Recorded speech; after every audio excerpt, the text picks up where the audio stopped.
तर तेलामध्ये जिरे, मोहरी, शेंगदाणे, लसूण, कांदा, हिरवी मिरची, अद्रक, टोमॅटो, कढीपत्ता हे सगळं टाकून घेतलेलं आहे. टाकून घ्यायचं.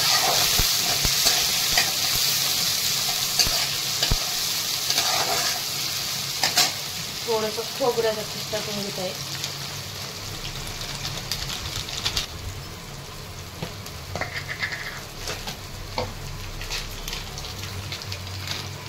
हळद टाकून घेते.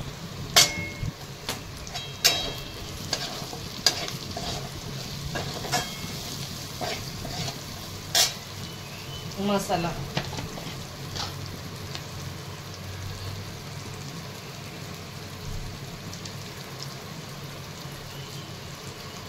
मसाला टाकलेला आहे 1 चमचा.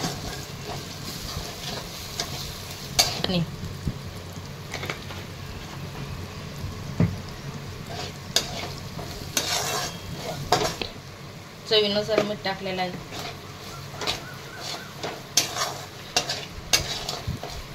कोथिंबीर असेल तर कोथिंबीर टाकून घ्यायची.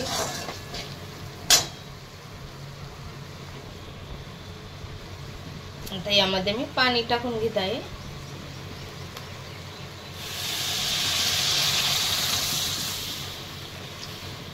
आता याला उकळी येऊन द्यायची आणि उकळी आल्यावर यामध्ये फरसाण टाकणार आहे आणि फरसाणाची भाजी झाली मग खाण्यासाठी तयार गरमागरम.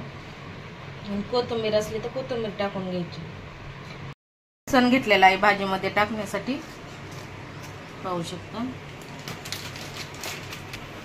शेव आणि फरसाण घेतले.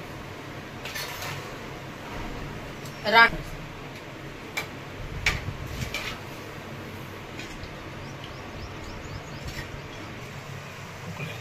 तर आता उकळी यायला लागलेली आहे भाजीला आणि मग यामध्ये फरसाण टाकायचं आणि गॅस बंद करून घ्यायचं. आता उकळी आलेली आहे तर आता मी त्यामध्ये फरसाण आणि शेव टाकून घेत आहे आणि गॅस बंद करून घेणार आहे लगेच.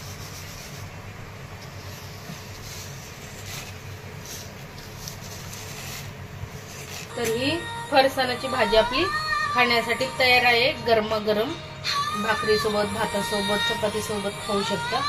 पाहू शकता किती छान आणि यम्मी झालेली आहे.